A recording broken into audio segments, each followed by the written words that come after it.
Ó, pessoal, hoje nós vamos ver esquizofrenia, tá? É o nosso último assunto aí da nossa V2, tá?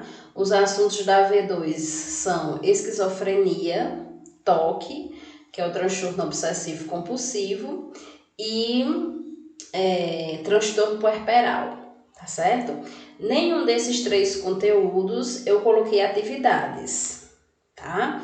Os demais terão atividades, a não ser o que eu vou passar para vocês sexta-feira, certo? Que eu vou mandar uma videoaula para vocês, que é sobre psicopatia e esqueci, mas são dois transtornos, tá certo? E daí, eu também vou passar uma videoaula para vocês amanhã sobre depressão, tá certo? Então, a gente conclui a nossa carga horária, né, de 80 horas, com, com a data da V2, tá? Segunda-feira eu vou postar a V2 para vocês logo pela manhã, certo? E daí vocês têm um prazo de 15 dias para fazer a V2. As atividades, tá? Algumas eu já mandei para vocês, realmente só falta essa aí de depressão, que eu vou mandar videoaula para vocês, tá certo? E psicopatia eu não vou cobrar atividade de vocês. Mas como vocês sabem, né, foi prolongado aí mais o período, tá? De vocês entregarem as atividades e qualquer dúvida estarei à disposição. Outra coisa que eu quero falar para vocês, como hoje... Boa noite, Bruna. Como hoje é a nossa aula de encerramento, tá? Eu quero orientar vocês com relação ao estágio, o estágio de saúde mental. Não, tranquilo, Bruna, a gente estava aqui conversando. Vamos começar a esquizofrenia agora, tá? Então, eu quero orientar com vocês com relação aos estágios. O estágio de saúde mental é um estágio de 20 horas, tá? Geralmente o campo de estágio é no ICOL, tá? A preceptora é a enfermeira Sâmia, que é a enfermeira do CAPS 2 do ICOL. Só que ela leva vocês, vai ser muitas surpresas. Já trouxe Bruna aí para a saúde mental. Já senti desde o início. Kilva tá querendo escapulir, mas a gente traz, viu, Bruna? Ela também. Então, exatamente. Ela leva vocês para conhecer toda a rede de saúde mental do ICOL, né? Leva vocês para o CAPS 2, para o CAPS infantil, para a residência terapêutica, para o AT, tá? O CAT, tá? E daí leva vocês para o CAPS AD, tá? E daí geralmente ela fica ou no CAPS 2 ou no CAPS infantil com vocês, mas vocês conhecem toda a rede, certo? E lá vocês terão a oportunidade, né, de trabalhar a triagem, medicação, o contato com os pacientes, tá? E é em cima do contato dos pacientes que eu quero orientá-los. Ela não exige que vocês vão de branco, toda de branco, mas blusa branca, tá? E é isso que eu vou orientar essa vestimenta. Para as meninas, tá?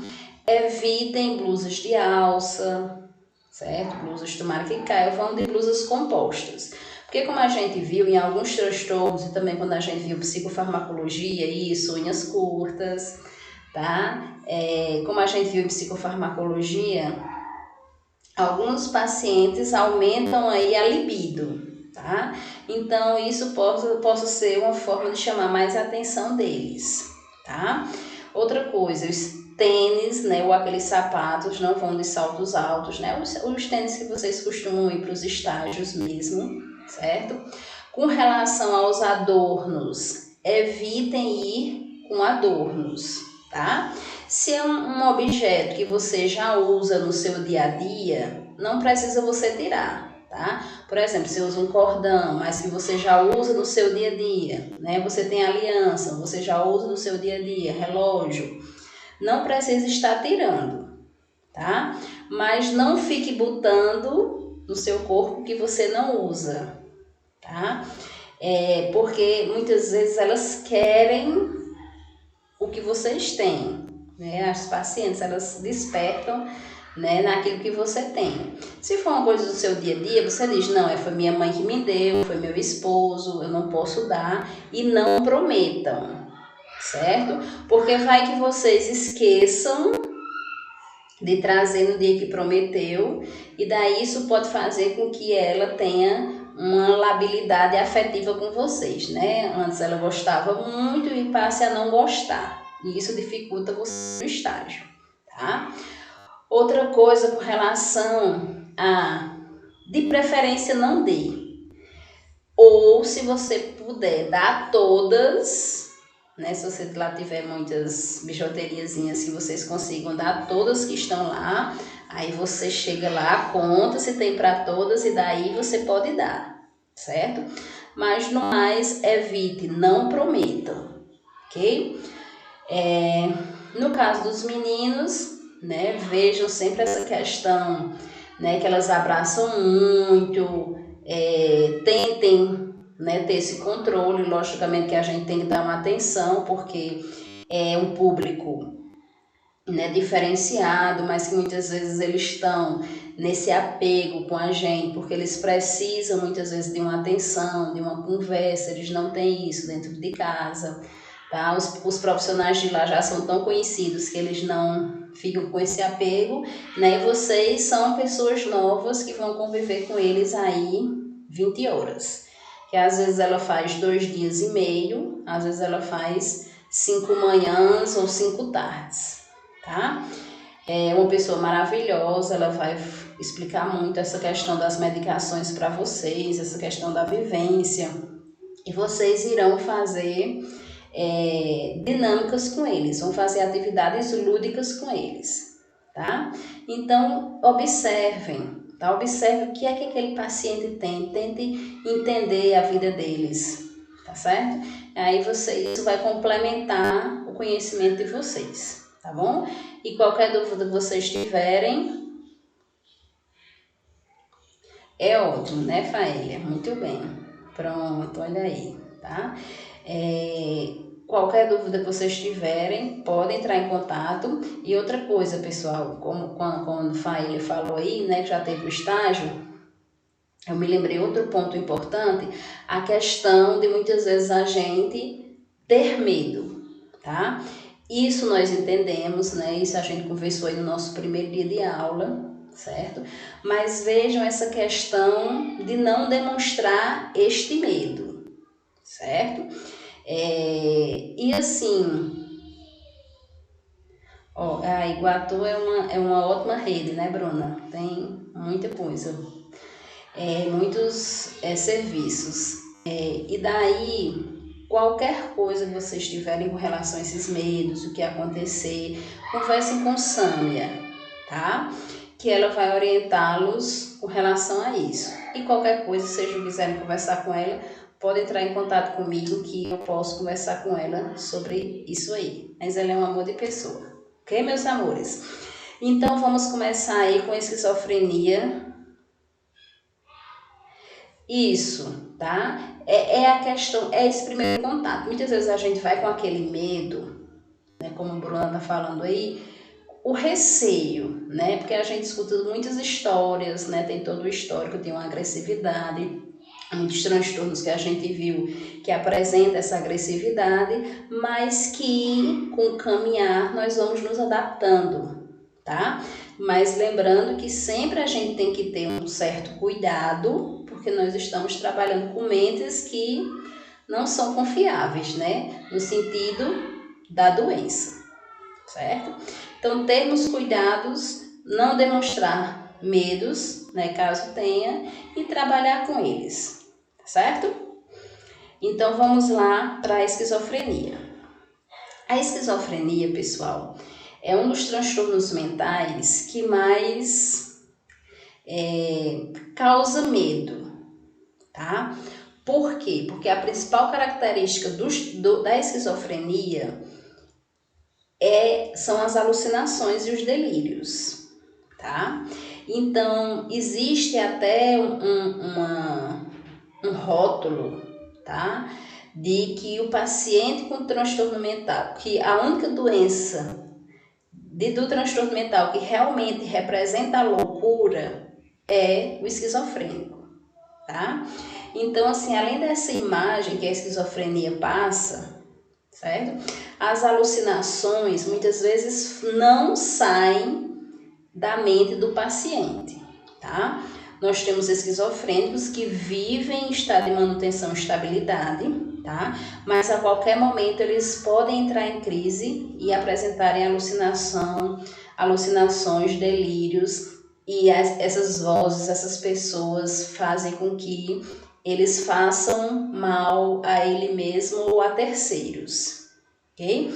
Então, há sempre esses dias eu fazendo um curso online sobre esquizofrenia e um professor falava sobre a questão desse rótulo, tá? Que ainda precisa ser muito trabalhado também entre os profissionais de saúde, essa questão de abraçar o paciente esquizofrênico por ter essas alucinações que vêm carregadas com muita agressividade, ok? Vamos ver o conceito. Então, em esquizofrenia, o termo esquizofrenia significa cisão das funções mentais, tá? Do grego schizo, divisão, e pernos, mente, tá? Então, o próprio conceito, ele já diz que é o quê? Uma divisão da mente, tá? Há um comprometimento tão grande com relação essas alucinações, certo? Que são tão presentes. Não sei se vocês chegaram a ver, que alguns alunos até relataram que não chegaram a ver todo o vídeo do Diário de um Esquizofrênico, tá? Mas que quem conseguiu ver alguma parte viu o quanto é confuso a mente deles, tá? Então, realmente há uma divisão com relação a essa mente no sentido da alteração do humor, da alteração do comportamento, da alteração da memória, tá? E ele passa, isso é perturbador, tá? E ele passa realmente a escutar, né, o que as vozes estão mandando, o que a pessoa, né, que só ele vê, que está do lado, está dizendo para ele fazer, certo? E ele vai obedecendo, né, o que a gente chama de automatismo mental, certo? Eles vão realmente falando e ele vai achando que tudo ele faz é da mente, são das vozes. A esquizofrenia é um distúrbio psíquico que afeta a consciência do próprio eu, as relações afetivas, a percepção e o pensamento. É um distúrbio mental grave caracterizado por uma perda de contato com a realidade, que é a psicose, alucinações, delírios, pensamento anormal e mudança de comportamento. Essa mudança de comportamento, ela vem devido às alucinações e os delírios, tá? Com relação a esse pensamento anormal, muitas vezes o paciente ele pode apresentar desrealização e despersonalização. O que seria essa desrealização? Só relembrando para vocês. Ele não lembra da sua realidade, ele não lembra do local, ele não lembra, né, dos seus familiares, tá? Despersonalização, muitas vezes ele não lembra nem dele, tá? Por quê? Porque a voz já dita que ele é outra pessoa, e daí a voz ou as vozes vão tomando de conta desse pensamento.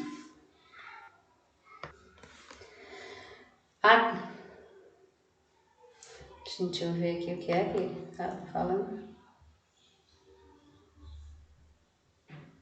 Exatamente, as semanas trancadas, justamente porque ele muitas vezes não se reconhece, né? Não quer a convivência, certo?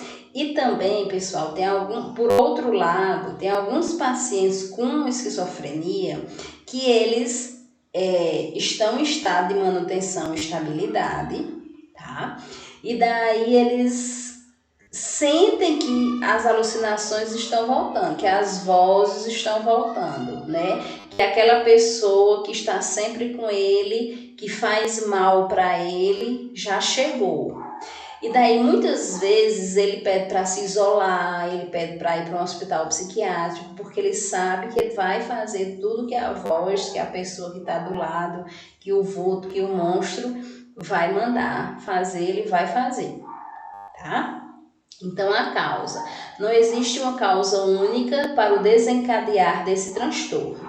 Admite-se hoje que várias causas concorrem entre si para o aparecimento, como quadro psicológico, o ambiente, história familiar da doença e de outros transtornos mentais, e mais recentemente tem se admitido a possibilidade de uso de substâncias psicoativas poderem ser responsáveis pelo desencadeamento de surtos e afloração de quadros psicóticos, embora não possa afirmar que as substâncias psicoativas causem a esquizofrenia, tá? Então vocês vejam que essas causas que são consideradas, né, elas trabalham naqueles 3 fatores de influência que nós vimos: o psicológico, o biológico e o social, tá? Então essa questão, né, de história de doenças na família, do uso de substâncias psicoativas, tá? Do aparecimento devido a outros transtornos mentais. Muitas vezes a questão é da própria família, né, apresentar parentes com transtorno mental, com outros transtornos mentais ou com a própria esquizofrenia, e ele tem uma predisposição maior para isso, né? A questão do ambiente desestruturado, né? Onde ele já vem sofrendo algum tipo de violência, ok? Deixa eu ver o que a Bruna falou aqui. Isso, Bruna. Alguns deles, não são todos, eles têm essa pré-consciência de que vão, né, entrar em crise. E outros, pessoal, eles nunca saíram da crise, nunca conseguiram sair, tá? Logicamente que devido à medicação,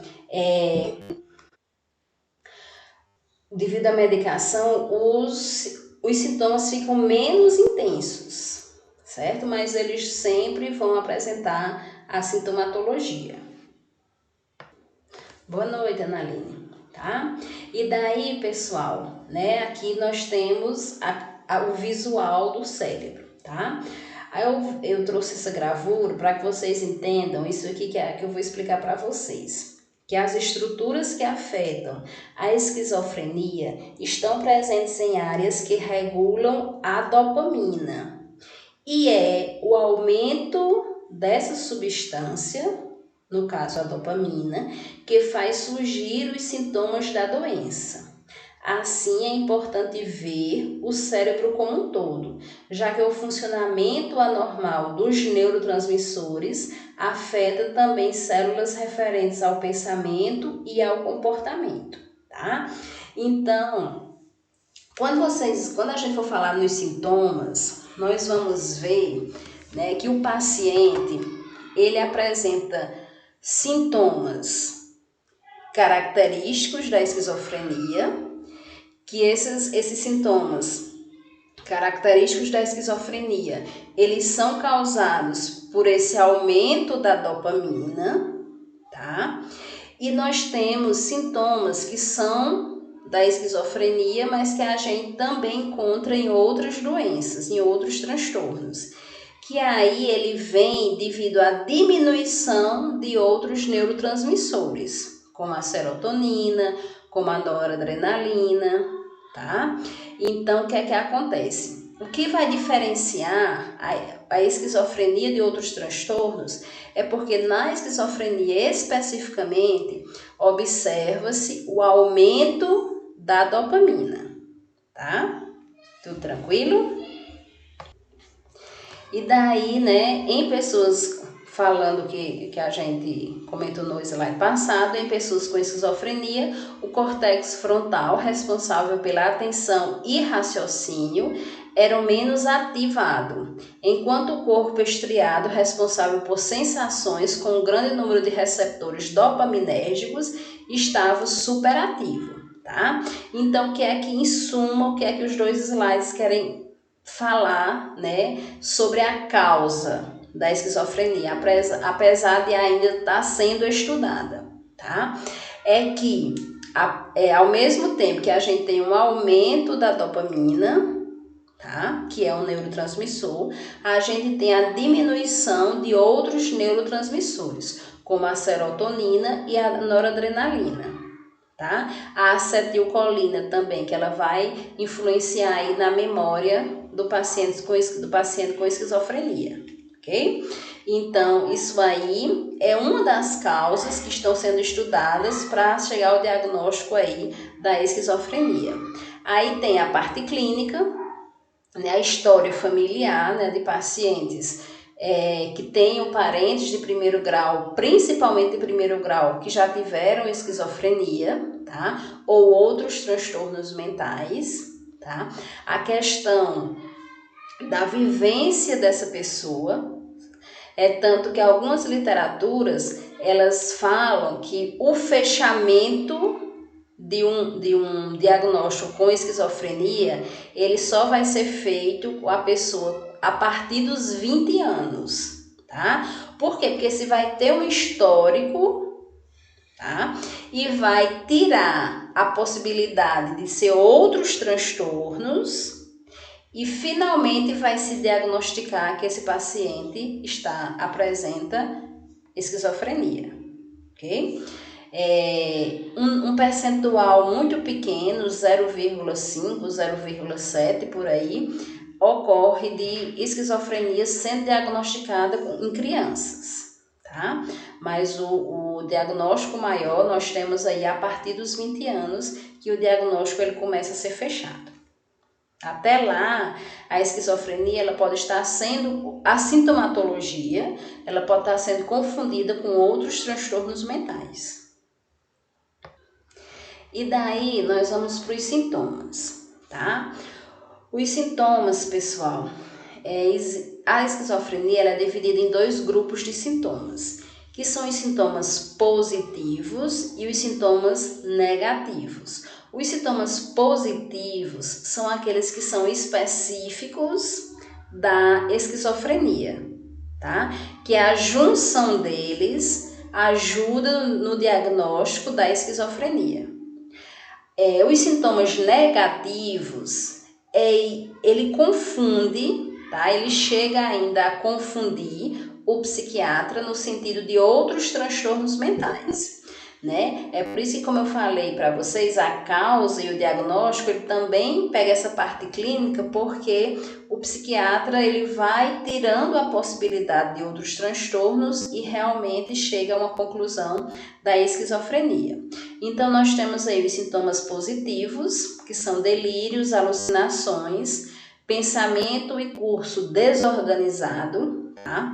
Esse pensamento e curso desorganizado nós já estudamos lá nos conceitos, quando a gente estudou os conceitos básicos, que o paciente ele apresenta muita fuga de ideias, tá? Ele apresenta despersonalização e desrealização, ok? Alterações visíveis de comportamento, quando nós estamos acompanhando um paciente esquizofrênico, tá? Ele passou o dia conosco e no outro dia ele chega, se ele teve algum fator estressor, algum fator predisponente de uma crise, a gente já nota pelo comportamento dele, certo? O esquizofrênico ele apresenta uma psicomotricidade maior do que nos outros transtornos mentais. Então, a gente já nota essa psicomotricidade agitada, a gente já nota a questão da agitação e da agressividade. Ansiedade excessiva, causada aí, né, o que causa a psicomotricidade, e impulsos ou agressividade constante na fase de crise, ok?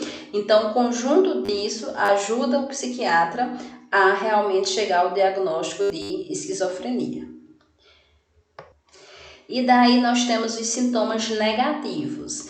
Esses sintomas negativos, como eu falei para vocês, é o que confunde com outros transtornos, que é a frieza de emoções, que isso pode confundir aí com esquizofrênico com um psicopata, a ausência de expressão, anedonia e a sociabilidade, tá? Então, esses sintomas podem confundir, né, são presentes em outros transtornos mentais. E daí, pessoal, a esquizofrenia, né, ela tá no F20, tá? Se eu não me engano, a esquizofrenia é no F20, e daí ela é diagnosticada, ela tem uma classificação, tá? Existem os tipos de esquizofrenia, que está no F20.1, F20.2, F20.3 e assim sucessivamente, tá? Então, nós temos, dentre os tipos da esquizofrenia, nós temos a esquizofrenia paranoide, certo? Na esquizofrenia paranoide, o paciente, ele né, diz aqui que ele tem menos chances de reabilitação. Por que ele tem menos chances de reabilitação? Porque a sintomatologia da esquizofrenia paranoide, ela é composta de sintomas positivos. Isso, tá? F20 a F29. Aí isso vai variando, certo? 29.1, tá? Então, Bruna confirmou aí que é no F20, tá? Esquizofrenia. Então, a esquizofrenia paranoide, ela é clássica, ela apresenta os sintomas positivos, ela é carregada de sintomas positivos. Nós temos aí delírios, alucinações auditivas e comportamento violento, tá? Esses delírios, pessoal, eles, como se diz, paranoide, tá? Ele apresenta muitos delírios persecutórios, tá? Ele apresenta muitos delírios de grandeza, onde ele é rico demais, onde ele é uma pessoa famosa, onde as pessoas estão correndo atrás dele, né? A mania de perseguição, onde os policiais estavam correndo atrás dele. Ele fala, né? Ele relata uns homens de preto correndo atrás de mim, tá?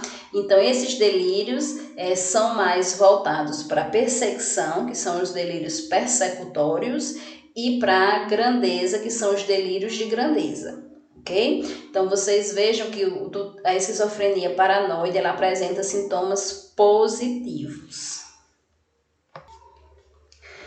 A esquizofrenia residual, ela é caracterizada por sintomas negativos, tá?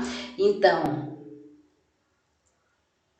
olha aí, tá vendo? Então, Jéssica tá, né, mostrando um relato aí do tio dela que realmente ele apresenta, ele é esquizofrênico e apresenta essa mania de grandeza, tá? Isso é típico do paciente com esquizofrenia paranoide, certo? Porque ele tem esses delírios de grandeza e persecutórios, de perseguição, tá? A esquizofrenia residual, ela é caracterizada por sintomas negativos, ok? Então, o que vai ajudar nesse diagnóstico realmente é a questão, né, do aumento da dopamina e da diminuição de outros neurotransmissores, ok? Que vai retirar, né, a possível causa de outros transtornos. Nós temos a esquizofrenia hebefrênica, tá? Onde o paciente vai apresentar expressão e comportamento desorganizado, emoções diminuídas ou inadequadas, embotamento afetivo e poucas alucinações. Nesse tipo de esquizofrenia hebefrênica, ela piora progressivamente sem uma melhora significativa, Então, o que é que vai caracterizar, né, essa esquizofrenia hebefrênica? O paciente ele vai estar sempre em crise, tá? Como diz aqui, piora progressivamente sem melhora significativa. Então, é aquele paciente que ele nunca vai sair da crise. Logicamente, os sintomas podem ficar menos intensos, certo? Mas ele sempre vai estar em crise, tá?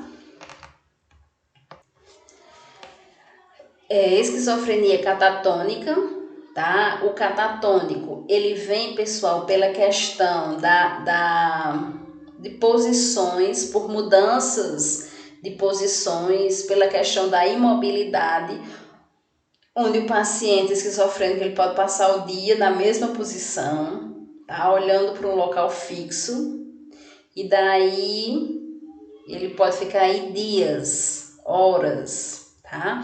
Então, a catatônica, ele é apresentada por imobilidade, adoção de posturas excêntricas.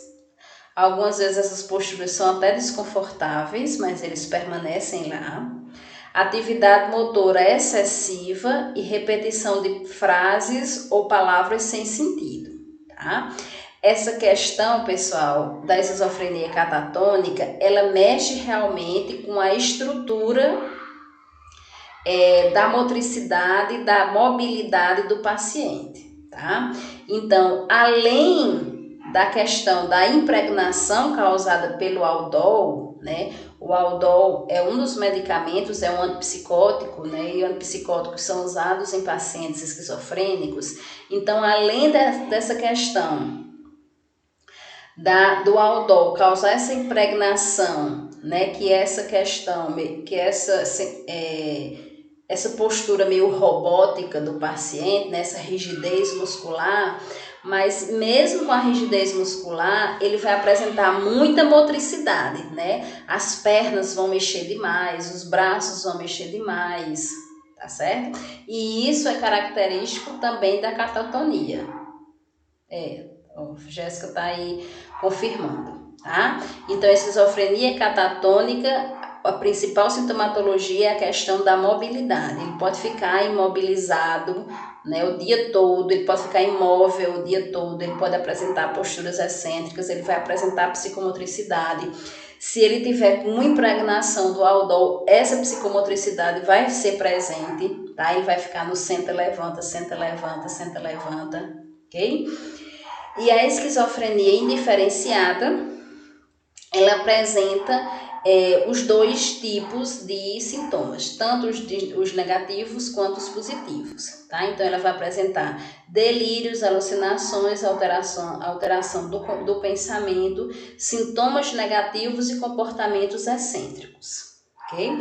Então, a junção aí dos dois sintomas, dos grupos dos dois sintomas, entram aí na esquizofrenia indiferenciada. Não existe uma prova de diagnóstico definitiva para a esquizofrenia. Para estabelecer o diagnóstico de esquizofrenia, os sintomas devem durar pelo menos 6 meses e estarem associados à deterioração significativa no trabalho, nos estudos ou no convívio social. O psiquiatra deverá destacar a possibilidade de os sintomas psicóticos do paciente serem causados por um distúrbio afetivo. As pessoas com esquizofrenia têm anomalias cerebrais que podem ser vistas na tomografia computadorizada ou na ressonância magnética, né? Que é a questão onde vai ser visto o aumento da dopamina e a diminuição de outros neurotransmissores.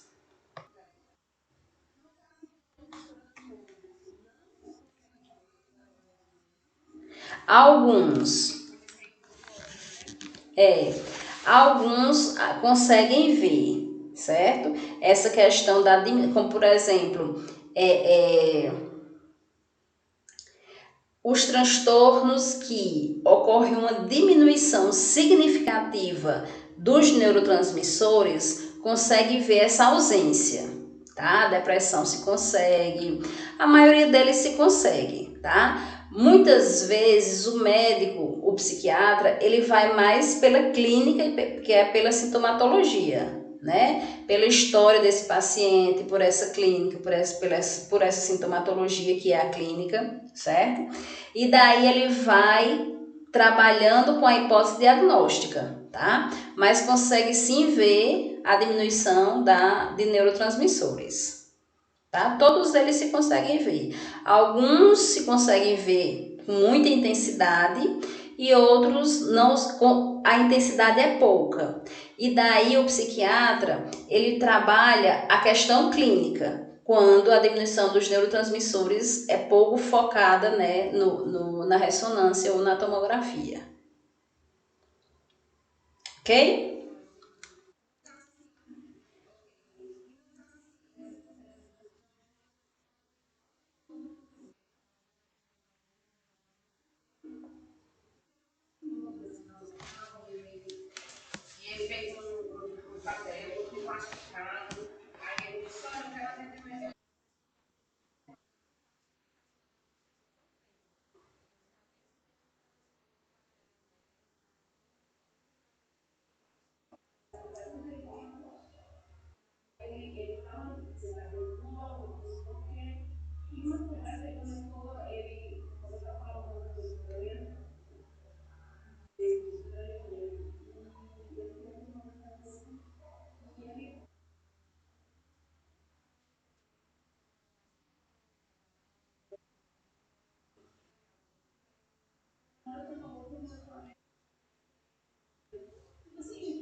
Kilvia, justamente nós temos muitos relatos, né, de pacientes que hoje são diagnosticados com transtorno mental e eles realmente não tinham nada. Aí é daí a importância do que é esse não ter nada, né? Porque a gente sabe que todos nós sofremos fatores estressores, né? Seja na nossa vida pessoal, seja na nossa vida profissional. Jéssica também relatando isso aí, né? E de repente, né, apareceu-se um surto, tá? Jéssica tá falando que o do tio dela foi após um acidente, tá? Então, existe uma causa predisponente, tá? Existe algo, né, que fragilizou aquele psicológico, certo? E ele não teve uma estrutura para reverter a situação, né? Como a gente viu, a influência psicológica, ela é um dos fatores que podem vir a desencadear o transtorno mental. Então é isso, a gente vai somatizando, né, os fatores estressores, os problemas e tal, e, né, como eu expliquei para vocês, com relação, não sei se vocês lembram, a morte do cachorro, né? Então ele vinha a vida normal e de repente o cachorro morreu e ele conseguiu, né? Entrou em crise e conseguiu reverter a situação. Tranquilo, tá? Mas a morte do cachorro veio, ele entrou em crise e não conseguiu reverter essa situação. Tá? Então aí veio o fator estressor, né? O desencadeador que mexeu, que veio a interferir aí com essa questão psicológica, né? Que veio fazer aí com que esse psicológico começasse a trabalhar menos na produção desses neurotransmissores e daí ocorreu esse desequilíbrio, tá? Então nós temos muitos relatos, eu também tenho um relato, né, como Jéssica e do meu tio, né, que ele foi diagnosticado com esquizofrenia com 27 anos, né, solteiro, morava na casa dos meus avós, trabalhava numa padaria, vida normal, né, teoricamente não tinha nenhuma preocupação, né, porque ele vivia para ele, né, meus avós sustentavam tudo, nem o que ele ganhava ele, né, investia dentro de casa, porque meus avós não queriam, tudo era dele mesmo. E daí ele começou, né, como ele trabalhava na padaria, ele saía de casa ainda escuro, né, muito cedo. E de repente, um dia ele chegou em casa, né, dizendo que tinha visto uns vultos correndo atrás dele. E meu avô, né, daqueles tempos antigos, muito rígido, disse que isso não existia, que ele voltasse para o emprego, tá? E no outro dia ele veio chorando e dessa maneira, né? Então foi diagnosticado com esquizofrenia, tá? Hoje ele é totalmente dependente das medicações, vive numa rotina, tá? Ele tem tudo programado na mente dele, o dia todo dele é programado, ele não apresenta crises, tá? Ele é ameno, teoricamente ele está em estado de manutenção e estabilidade, mas ele tem toda uma programação, tá? Quando se quebra aquela programação dele, ele entra em crise, tá? Então, por exemplo, a vida dele é focada no relógio da cozinha da casa da minha avó, né? A minha avó já faleceu, mas a gente ainda chama casa de vó. Quando a pilha se acaba, é um fator estressante para ele. Ele entra em crise às vezes porque a pilha acabou, tá? Ele almoça às 12 horas, mas 11 horas ele já bota o prato dele, o talher e tudo mais, tá? E ninguém tire, certo?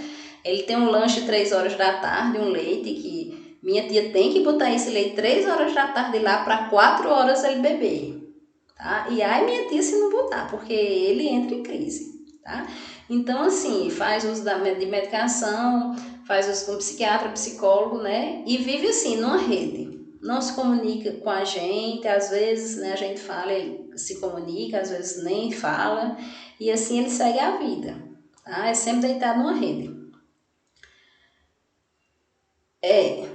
Exatamente.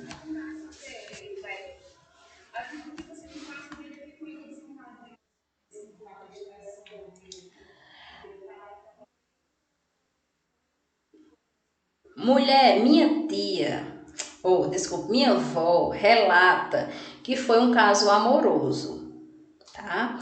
Que ele se decepcionou, né? Ele era solteiro, tá? E teve essa relação com essa menina e se decepcionou e daí, segundo minha avó, disse que depois de um mês ele começou a ver esses vultos, tá? Então relaciona-se a esse fator predisponente nessa questão amorosa aí, certo? E depois disso, tá? Ele até hoje ele é assim, tá? Hoje, se eu não me engano, ele tem 50 e alguma coisa, tá? Desde os 27 que ele foi diagnosticado. Ok? Então, há sempre um fator estressor, mas que a gente tem que ver a história desse paciente, a cronologia desse paciente, para que a gente possa entender também, né? O que ele já sofreu, né? Porque muitas vezes, para nós, ele tem uma vida normal, né? Mas e a vida dele, realmente? Os relatos dele, o relato de quem conviveu com ele, como foi? Tá? Aí a gente vai conseguindo entender, né, e somar aí as histórias, certo? No caso do tratamento, nós temos aí o tratamento medicamentoso com o uso de antipsicóticos, tá? Alguns psiquiatras agregam aí aos antipsicóticos os estabilizadores do humor, tá? Para essa questão aí desse comportamento, né, alterado. Reabilitação, atividades de apoio e psicoterapia, tá? Essa questão da reabilitação, ela ocorre mais nos pacientes que estão em estado de manutenção e estabilidade, que eles conseguem realizar alguma atividade, tá? Né? Algum emprego, né? Alguma atividade dentro de casa, ok? Porque realmente quando eles estão em crise, eles param, tá? É como a gente viu em algum slide aí, ele cessou a vida, cessou o trabalho, cessou a vida que ele tinha, né? A questão das relações, então tudo isso é quebrado, tá? Então a reabilitação nos pacientes que estão em estado de manutenção, estabilidade, eles conseguem, né, fazer alguma atividade, tá? alguma atividade ocupacional. Essas atividades de apoio entram aí as oficinas, né, juntamente com a psicoterapia.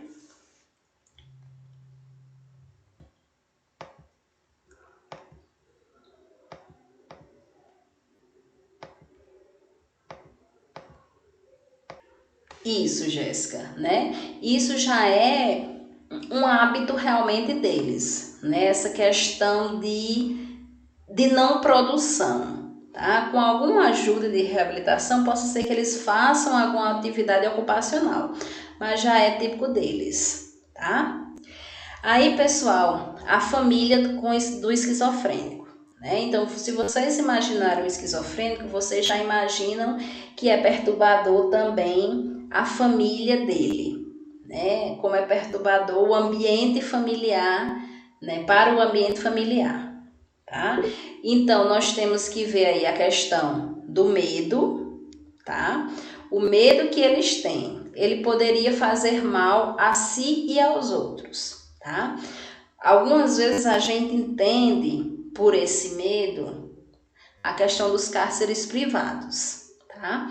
Que, repetindo, não é legal, certo? Não deveria existir, mas nós temos que analisar, se necessário, e a questão humana, tá?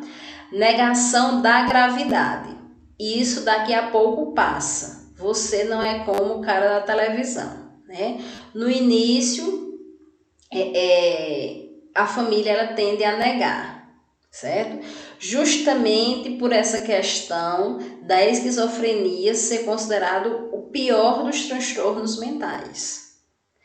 É incapacidade de falar ou pensar em outra coisa que não seja a doença. Toda a nossa vida gira em torno do nosso filho, certo? E isso, pessoal, os pais ou os cuidadores que pensam dessa maneira, eles precisam de muita ajuda, porque eles têm que buscar outros refúgios, né, outras maneiras de viver, curtir mais o lazer, curtir a vida, né, e não viver focado. Logicamente que quando eles vão curtir, né, eles vão arranjar alguém que cuide dele, né, que cuide do filho. Mas eles não podem viver focados só no filho com transtorno mental, no filho esquizofrênico, tá? Porque eles vão acabar, né, podendo desenvolver algum transtorno mental. Constante busca de explicações, ele está assim por algo que fizemos, tá? E na realidade não é, ok? Não é só a questão ambiental, né? Tem a questão psicológica, tá? Isolamento social, as pessoas até nos procuram, mas não temos como fazer os programas que nos propõem. Entra aí na mesma questão, né, de viver para o filho, certo? Tem que haver um lazer, né, outras ocupações para esses cuidadores, tá? É a questão da depressão. Não consigo falar da doença do meu filho, senão eu choro, sem chorar, né?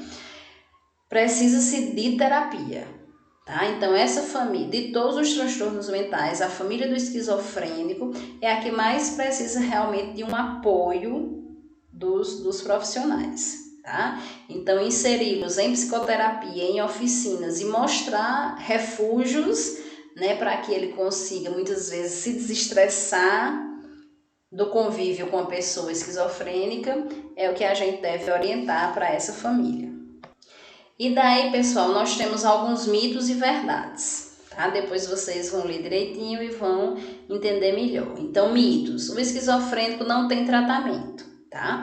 Na realidade, existe o tratamento, né? O tratamento, em alguns dos tipos, eles vêm a deixar o paciente em manutenção e estabilidade, tá? Nós tivemos até um relato aí, uma certa vez, né, que um parente da pessoa esquizofrênica, ele, há 30 anos atrás, ele foi diagnosticado com esquizofrenia e hoje ele vive em estado de manutenção e estabilidade, tá? Ninguém se cura da esquizofrenia.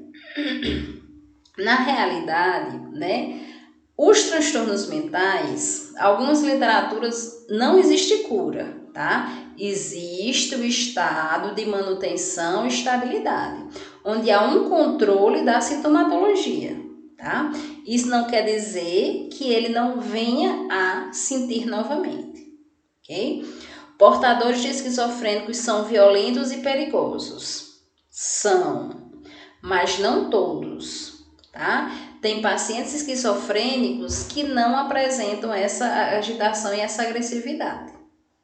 Vai depender também da questão da sintomatologia, dos delírios e das alucinações presentes. Esquizofrenia é uma doença contagiosa? Lógico que não, né?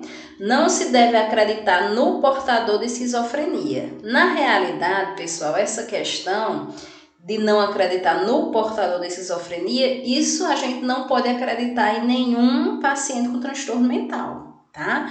Porque nós estamos trabalhando com a mente, certo? E essa mente faz com que o paciente crie coisas, tá? Como no caso aí